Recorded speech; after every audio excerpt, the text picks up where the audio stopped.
नमस्कार। आज का सबसे बड़ा खबर आपको बता रहे हैं कि दिलीप मंडल वरिष्ठ जो पत्रकार हैं बहुजनों के, वो लिख रहे हैं कि क्या अम्बेडकरवादियों को जय श्री राम नारा लगाना चाहिए। जवाब है नहीं।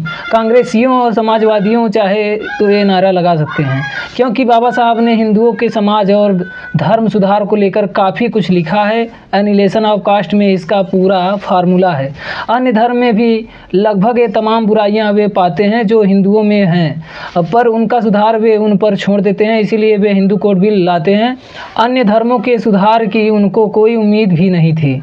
उन धर्मों में ज़्यादा समस्याएं हैं और शायद सुधार भी मुश्किल है। स्थिर धार्मिक किताबों वाले धर्मों में सुधार या संशोधन ज़्यादा कठिन है। तलाक या चार शादी का मामला देख लीजिए। आधुनिक शिक्षा पर भी उनका ध्यान नहीं है। ईसाई धर्म में भी जाति की समस्या गंभीर है। हालांकि प्रोटेस्टेंट और कैल्विन पंथ ने ईसाई धर्म का सुधार किया और आज वे दुनिया के सबसे विकसित और अमीर लोग हैं। दुनिया में वैज्ञानिक और औद्योगिक क्रांति यही लोग लेकर आए। भारत में मुगल उस समय शादी, मुजरा और कव्वाली युद्ध करने और महल बनाने में लगे थे।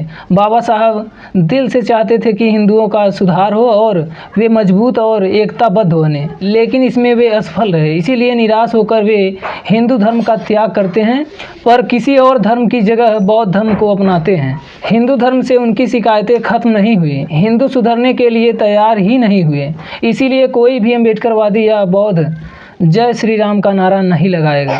हिंदुओं का सुधार अभी भी पूरा कहाँ हुआ है। सुधार के पहले चरण में बाबा साहब ने पुजारी सिस्टम को जाति और वंश के बंधन से आज़ाद कराने की बात कही थी। उन ग्रंथों को तिलांजलि देने की बात की थी जो जन्म के आधार पर भेदभाव को धार्मिक आधार देते हैं। आखिर सवाल बनता है, काम पूरा क्या हुआ। हिंदुओं के सुधार का काम काफ़ी धीमा है। मैं भी लगा हूँ हिंदुओं को सुधारने में। देर लगेगी पर हो जाएगा। विभिन्न जातियों के पुजारी बनने लगे हैं। तुलसीदास रचित रामचरितमानस में ताड़न का अर्थ पीटने से बदलकर शिक्षा किया जा चुका है। पिछले 30 साल में मनु की कोई मूर्ति नहीं लगी।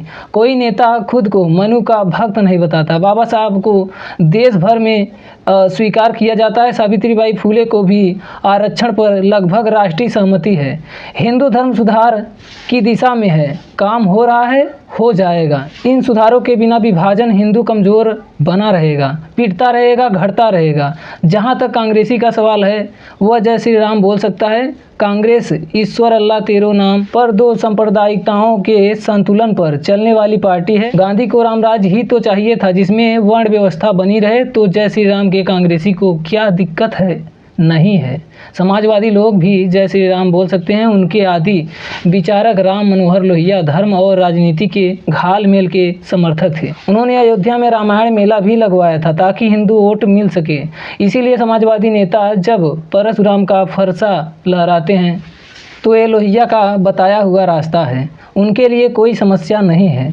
अम्बेडकरवादियों को ये नारा नहीं लगाना चाहिए। ये अम्बेडकरवाद के मूल सिद्धांतों के खिलाफ है। तो यह लेख वरिष्ठ पत्रकार दिलीप मंडल जी का था। इस खबर पर आपकी क्या राय है, कमेंट करके ज़रूर बताएं। धन्यवाद।